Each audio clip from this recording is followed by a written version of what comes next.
He emptied my bank account and left me with a goodbye note on my fridge. That was the last thing I saw before my body collapsed to the kitchen floor. Not because of heartbreak, because of the debt, because of the betrayal, because stress has a way of turning into something physical when your world falls apart and no one notices. I didn't die, but I came close. I heard the panic in the nurse's voice when they rushed me into emergency.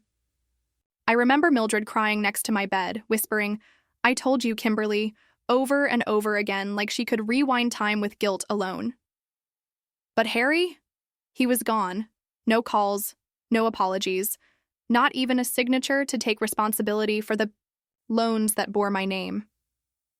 And as I lay there in that cold hospital room, hooked up to wires and surrounded by pity, I realized I had nothing left. No home, no dignity, no justice.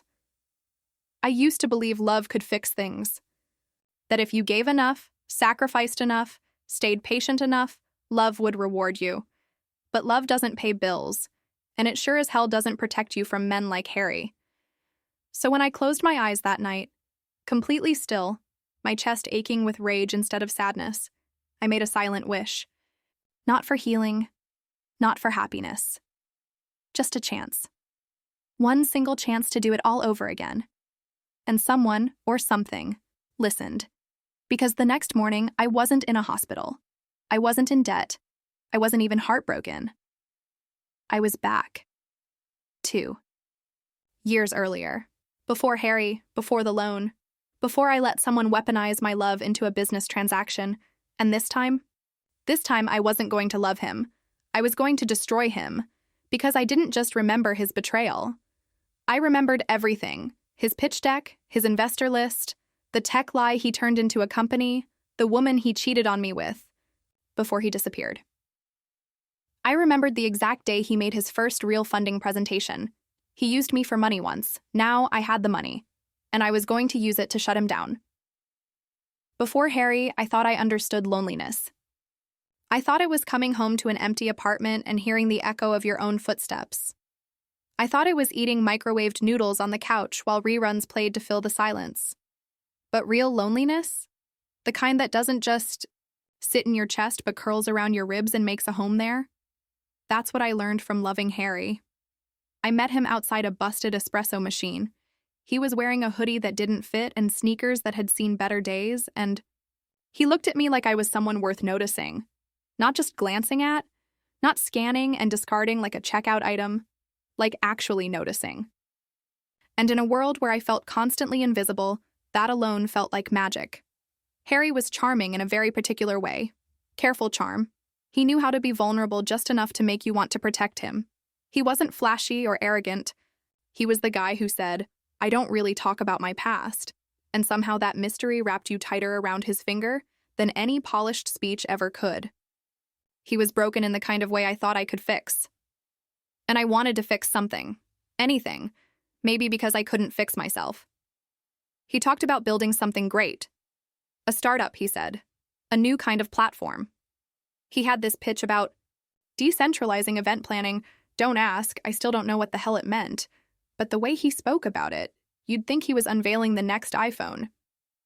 I didn't understand the tech. I didn't care. I believed in the way his eyes lit up, in the way he made me feel like I was building it with him. He didn't ask for money at first. That was the genius of it. He made me want to offer it. Little, by little, soft suggestions. "I wish I could get just a little runway to demo the beta," he'd say, shaking his head like it was some tragic burden. Or, "Investors don't take broke founders seriously." Never directly. Just enough to make me lean forward and say, maybe I can help. And I did. At first, it was small. A couple hundred for website hosting, then 1,000 for some equipment, then the loan, then 2. And I didn't keep track because love isn't supposed to be a spreadsheet. I cooked for him, did laundry while he worked late, brought him coffee during his grind mode weekends. And all the while, I kept thinking, this is what partners do. They show up. Mildred, my best friend since middle school, didn't buy it. She called him a risk. "He's got all the signs, Kim. Fast words, big dreams, small track record." but she'd never seen the way he held me when I cried about losing my job. She didn't know the Harry who made me laugh at 3 a.m. after I accidentally microwaved plastic. She didn't see the soft parts. And I told myself that mattered. I ignored the moments that didn't add up. The time I found a strange bank receipt in his drawer. The lie about being at a meeting when Mildred saw him at a cafe with another woman. The way his mood shifted every time I asked about progress. "Why don't you trust me?" he'd say. And I hated myself for making him feel accused, so I stopped asking. I doubled down instead. I convinced myself we were close, that once his startup took off, we'd be okay. That this was just the price of supporting greatness. Then one day, I came home and his stuff was gone. No forwarding address, no phone call, just a fridge note. "Sorry. This isn't working. Please don't try to find me." That was it. After 2 years, love, money, nights where I held him through his so-called anxiety attacks, just 10 cold words on a sticky note, and my name on every loan document. Debt collectors don't care if you were in love. They don't care if he said, "You were partners." They care about your signature. And mine was everywhere. I tried to recover. Mildred did what she could, but there's only so much you can do when someone's credit score is in freefall and the rent is 2 months late. I stopped answering calls. I stopped looking in mirrors. I didn't have the energy to explain how someone could hollow out your life and still leave you technically alive. The arrhythmia diagnosis didn't surprise me. I'd been living off caffeine, anxiety, and shame for months. The collapse was just the final scene in a tragedy that had been writing itself quietly for too long. When they wheeled me into that ER and I saw the lights blur above my head, I remember thinking, maybe this is it. Maybe that's the only way this story ends.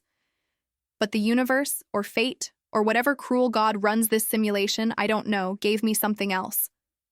When I opened my eyes again, I was in my old apartment.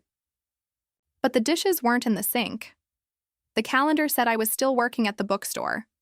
My phone buzzed with a message from Mildred, and I hadn't spoken to her in weeks. Then I saw the date. I was back. 2 years earlier. Before Harry. Before the money. Before the fall. And this time, I wasn't falling for anyone. The weirdest part about getting a second chance at life isn't the time travel. It's pretending like you don't know what's coming.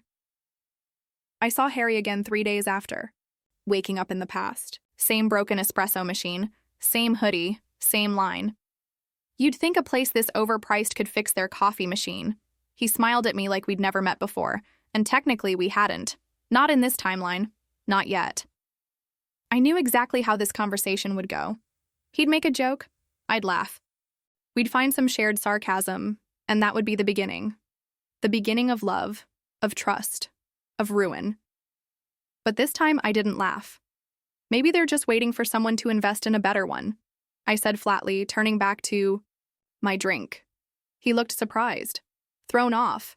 He wasn't used to women brushing him off, especially not ones who, in another life, would have handed him their heart, their bank info, and a key to their apartment. "Rough day?" he asked, trying again, flashing the same crooked smile that once made me melt. "Rougher if I answer that," I muttered, stepping away. I knew I couldn't avoid him forever. Fate wasn't that generous. But I didn't have to fall into the same script. Not this time. The problem was Harry didn't like being ignored. Not when he'd already marked me as an easy target.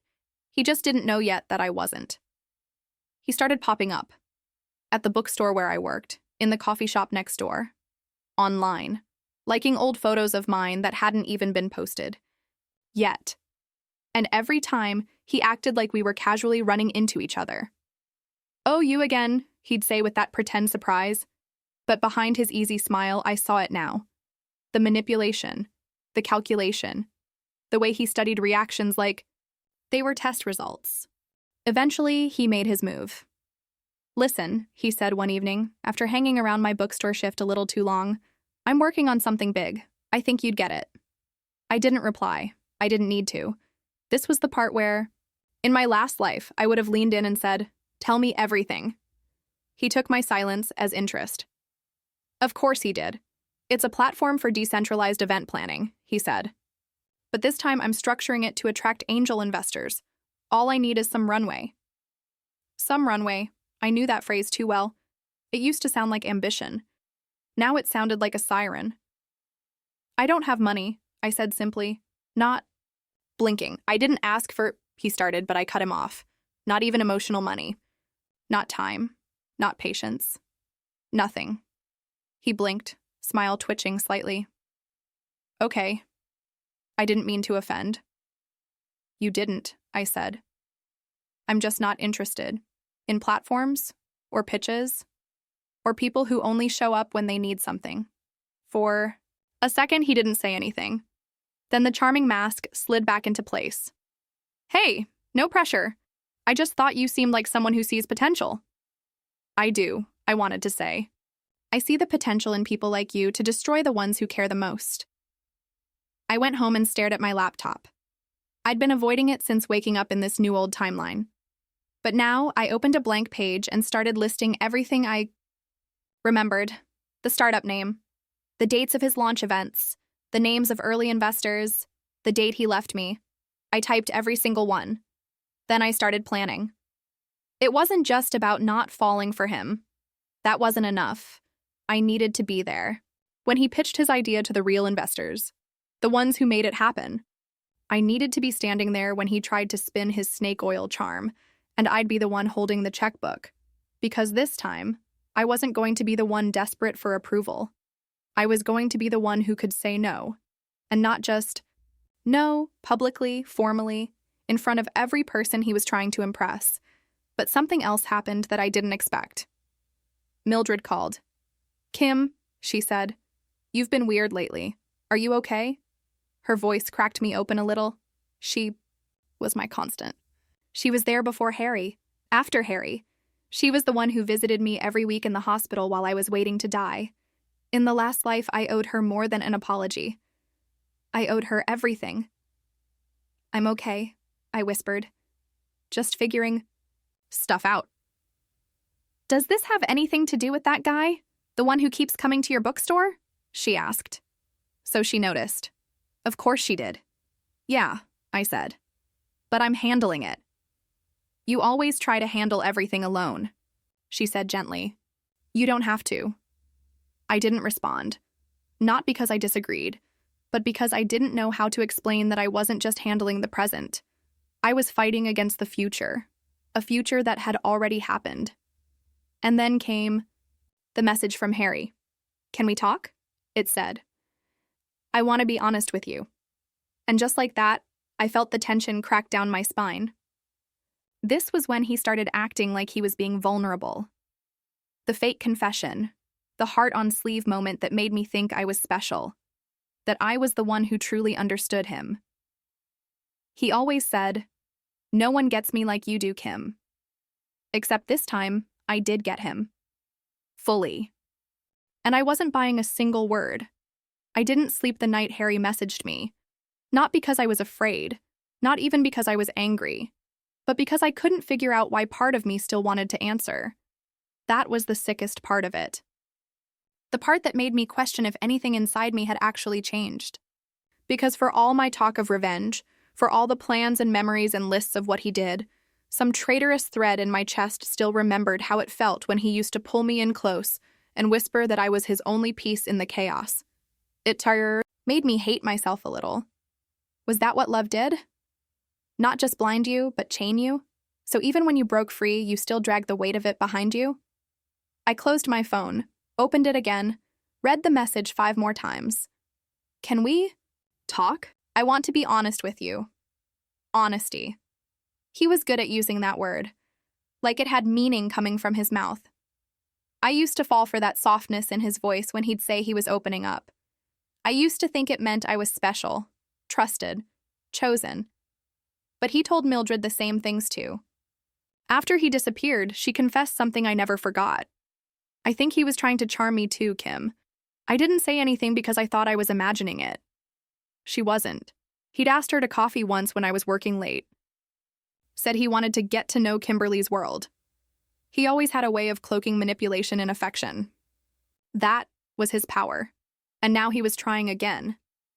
But I wasn't that girl anymore. Not the girl who needed his validation like air. Still, I couldn't deny it.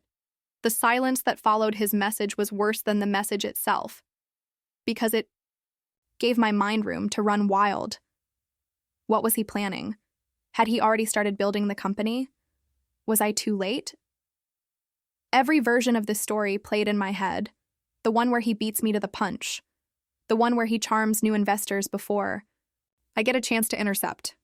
The one where I stay quiet too long and the second chance I was given turns out to be useless. And then the worst one. The one where I hesitate so much that I forget why I was angry in the first place. I hated that one the most. I wanted to destroy him. But more than that, I wanted to never feel this again. The self-doubt. The guilt for things that weren't mine to carry. The fear that no matter how much I rewrote my story, I'd always be the girl who got left behind. I started pacing my apartment, small steps, tight corners. I counted the cracks in my floor. I watched the clock tick and felt it scratch the inside of my skull like time itself was judging me for not moving faster. What if I made a mistake? What if changing the script still led to the same ending? Was fate fixed? Or was I really in control? This time I didn't know. And that not knowing started to unravel me.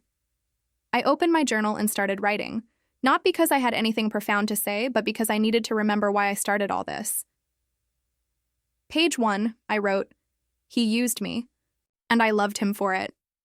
Page 2, "He walked away with everything. I was left with nothing." Page 3, "Not again." The words steadied me. A little. I thought about my parents, too. How they never really asked questions about Harry when we were together. How they smiled when I said I was supporting his dream, as if that was expected. As if my job in life was to be the silent engine behind a man's success. My mother used to say, "A good woman stands behind her man." But she never said what to do when the man walks off a cliff and drags you with him. I wondered if I'd ever tell them the truth. Maybe when everything was done, when I could point to the smoking ruins of Harry's company and say, "See, that was supposed to be me underneath it." But until then, I kept quiet. Because no one warns you that healing is lonely. That revenge, even when righteous, makes you carry a silence you can't share with anyone. Mildred noticed something, though. She came over the next day with a carton of ice cream and a suspicious squint in her eyes. "You're brooding," she said, dropping onto my couch. "I'm planning," I said. "Same thing, different font," she replied, stabbing her spoon into the pint. "You're not eating. That means something's wrong." I opened my mouth to lie, but the exhaustion hit me like a slap. "I don't know if I'm doing this right," I whispered. "Doing what?" "This," I gestured vaguely. "Living it again, making the right choices, being the version of me that doesn't end up collapsed and forgotten." Mildred put down the ice cream. "Kim, you don't owe anyone a perfect performance. You don't have to win every battle, you just have to make sure you're not standing in the same damn fire." I closed my eyes. That was it. That was the fear. Not failure, repetition. Ending up in the same place after everything I'd learned. Being her again. But I wasn't her. Not anymore. And Harry was about to find that out the hard way. I thought I was ready for anything Harry could throw at me. Had my timeline memorized? My strategy mapped out. I knew the pitch dates, the investor dinners, the tech fairs. I was prepared to stand right there and intercept every opportunity before he could get his greedy hands on it. What I wasn't prepared for was her. I was walking through the courtyard of a local startup incubator, scoping out a company I knew Harry would eventually approach. That's when I heard his voice, smooth, practiced, laced with just enough ambition to sound authentic. He was standing at the front of a small crowd, pitching the exact same product he once described to me over burnt coffee and tangled bedsheets. Same buzzwords, same fake humility. But he wasn't alone. She was standing beside him. Tall, confident, flawless in a blazer I couldn't afford even in my dreams. Her name, as I found out later, was Mildred. No, not my Mildred. Another one. This one with a background in public relations, and a dazzling smile that had half the room leaning forward. She wasn't just there for support. She was part of the company. I froze, because in the first timeline, She didn't exist. At least not in this role. Harry never had a partner. He ran everything himself, or so he claimed. But now he did. A co-founder, a face for the brand, a distraction, a shield. That was the second twist I didn't see coming. He'd learned too. Somehow, this Harry wasn't flying solo anymore. He had someone who polished the pitch, redirected the scrutiny, softened the edges. Someone people trusted. Someone he could hide behind. Which meant my job just got harder. Because I wasn't just fighting one fraud anymore. I was fighting a version of him that had upgraded. I stood there behind a column, listening to them charm the crowd. Her voice hit every emotional note like a symphony, while his stayed quiet in the background, just supportive enough to seem humble. The perfect act, the perfect lie. And the worst part? They were good. I could see it in the investors' faces. Interest, curiosity, belief. He was doing it. He was worming his way in again, just like before. But something else happened too. I felt it crack open in me. Not just anger, not fear, competition. Not because I wanted to be in that spotlight. I didn't want to pitch tech apps or dazzle boardrooms. But because for the first time since waking up in this timeline, I realized something dangerous. He might actually win. If I didn't move faster, if I didn't act now, he could outpace me. He could secure funding before I made my move. He could build the company, the same lie in a new skin, and destroy lives all over again. And I wouldn't just be too late, I'd be irrelevant. I left without saying a word, but the fire in my chest burned hotter than ever. That night, I couldn't sleep. I stared at my whiteboard covered in scribbles, arrows, memories from a future that no longer existed. I had the information, but I didn't have the edge. He had a new player on the board. I needed one too. I picked up my phone and called the one person I'd sworn not to drag into this mess again. Mildred. My Mildred. The only one who knew exactly how much I'd lost the first time around. "Hey," I said, voice low. "You remember how you said you wanted to help?" There was a pause. Then, "What did he do this time?" I smiled, despite the storm in my chest. "Let's take him down." The investor event was held in a glass building that looked like it had never known failure. White walls, crystal chandeliers, waiters in suits passing around wine no one actually drank. It was the kind of place built to make people like me feel small. But I didn't feel small this time. Not tonight. Because I wasn't here to hope someone noticed me. I was here to burn someone down. Mildred walked beside me, calm as ever in her charcoal blazer and soft silk top that made her look like she belonged here. Because she did. She always had. I was. The one who used to shrink when rooms like this stared too hard. Not anymore. We checked in, got our badges, and made our way to the demo floor. Tech startups had booths set up, all of them desperate for attention, for funding, for the right handshake. That could change everything. And then there he was, Harry, smiling, laughing, dressed like a man who knew exactly how to blend ambition with modesty. And standing next to him was her again, fake Mildred, his co-founder, his smokescreen. She was shaking hands with one of the angel investors on my list. I watched from a distance for a few minutes, letting the scene burn into my memory. He hadn't seen me yet. Good. Because I wasn't going to just appear. I was going to arrive. We walked toward the center of the event where the short pitches were happening. Each startup had 3 minutes on stage to deliver their story, their solution, their numbers. I had already checked the program. Harry's slot was third. Perfect. I pulled out my phone and opened the email. The one I'd drafted 2 weeks ago after confirming this timeline's lead investor for Harry's company, Corey Halden, the same man who, in the original timeline, had unknowingly funded Harry's fraud. Except this time, he wouldn't be caught off guard. Because this time, I sent him everything in advance. Bank documents, timeline inconsistencies, a mapped-out breakdown of Harry's previous manipulation, names, numbers, case details from other women he'd used before me. I left nothing out, all anonymously, all timed to hit the moment Harry stepped onto that stage. The lights dimmed. Next up, the host announced, we have an exciting presentation from the founders of Glimmerloop.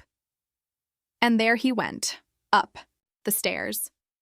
Hair perfect, smile polished. I didn't blink. He started with a story. A soft, vulnerable tale about how his childhood lacked stability, how that inspired him to build systems that connect and empower others. It was the same exact lie he told me over pasta the night before he asked for $10,000. The crowd nodded along, until Corey Halden checked his phone. From where I sat, I saw it. I saw the exact moment the email hit. The way Corey's eyebrows pinched, the slight turn of his head toward Harry, the sudden flicker of disbelief. Harry didn't notice. He was deep into numbers now. Projected growth, user acquisition, total addressable market. It was a pitch he'd rehearsed 100 times, until Corey raised his hand. Quick question, Corey said, calm and casual, like he wasn't holding dynamite in his palm. Can you elaborate on how this platform differs from the pitch deck you sent Angel Partners in 2020? Harry blinked. I think you might be referencing a different file. No, I'm not, Corey said, voice sharper now. Because that pitch was for the same platform, same features, same timeline, but your co-founder's name was different. I felt my chest tighten. Here we go. There was a murmur in the audience. Fake Mildred shifted uncomfortably on stage. Harry looked sideways at her, panic rising behind his eyes. I've pivoted since then, he said. Startups evolve. And the funding from that original deck. Corey interrupted. What happened to it? Silence. Real, choking silence. Harry opened his mouth, but nothing came out. Corey stepped closer. I'll tell you what happened. You drained the account and ghosted the original investor, left them with debt and disappeared. You changed your number, your city, and now here you are, selling the same lie in a new suit. The crowd erupted, not loud, not chaotic. Worse. It was cold. Silent judgment. People stepped back. Conversations turned to whispers. Fake Mildred looked like she was seconds away from walking off stage. And Harry finally saw me. I didn't move. I just stood there, right where he could see me. Expression unreadable. Eyes locked on his. His mouth opened slightly. Recognition like a slap across his face. And I smiled. Not big. Just enough for him to know. I did this. I wasn't the girl you left in the wreckage. I was the storm that came back for everything. Event organizers pulled him off stage. Someone said something about verifying the claims and pausing potential partnerships. It didn't matter. The damage was done. I watched him descend those stairs like a man walking through quicksand, each step slower than the last. He didn't even try to find me, because there was nothing left to say. I stepped outside into the night air, heart racing but steady. Mildred followed behind me. Holy shit, she whispered. You did it. I just showed the truth, I said. But the way you showed it, in front of all of them, that was... She shook her head, smiling. Surgical. We stood there for a moment in the quiet. The glass building behind us glowing like a palace I no longer feared. You feel better? She asked. I thought about it. Really thought. No, I said honestly. But I feel free. I'd spent years haunted by what he did, rebuilding from nothing, wondering if I was stupid or blind or just unlucky.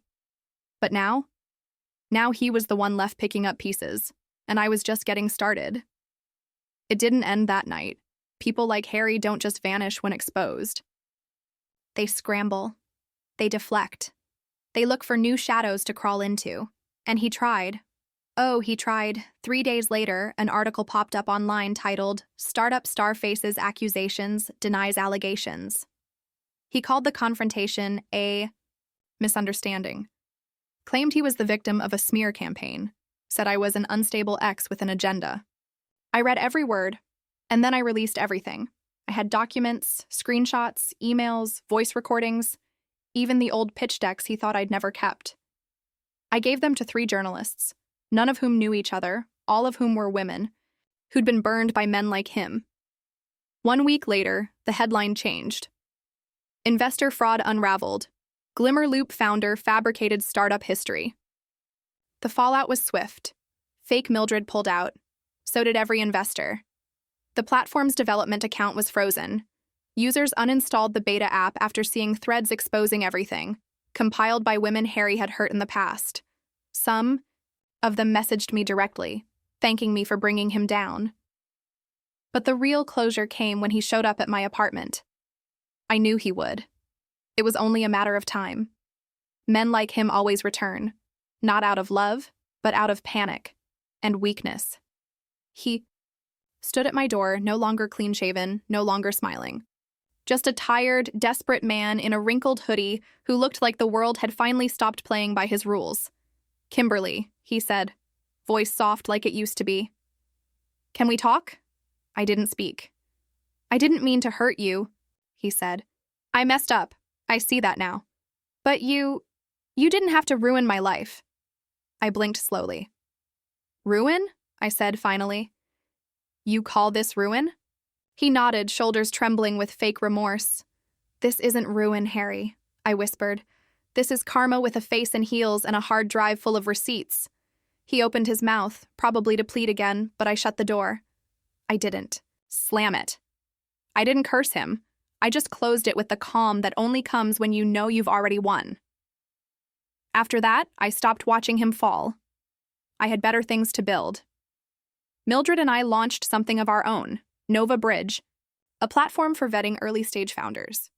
We paired potential investors with startups led by women, by marginalized groups, by people who had ideas but no access. We didn't just fund dreams, we protected them. It caught fire in ways we didn't expect. One article called us the Anti-Fraud Angel Network. Another named me the woman who stared down a grifter and built a gate. I didn't care about the headlines. I cared about the applications, from single moms pitching childcare apps, from immigrant developers solving local issues, from students designing tools they once could never afford. We backed them all, and one day, a name showed up in our system: Harry J. Cross. New alias, new email, same arrogant tone. Different lie. He didn't know the platform was mine. I stared at his application, his fake profile, his rebranded company. I could have blocked it, deleted it. But instead, I forwarded it to a federal fraud investigator already building a case. That was the final nail. Weeks later, I got a call. He'd been arrested for wire fraud and tax evasion. They'd found shell accounts, overseas transfers, ghost partners. I hung up and looked out the window. The city skyline was glowing, and for the first time in a long, long time, I didn't feel like I was surviving. I felt like I was alive. I didn't need revenge anymore. I had results. I didn't need him to see me anymore. The world did. I was the woman he used to forget. The girl behind the loans, the meals, the breakdowns, the unstable ex who turned out to be the one who kept everything.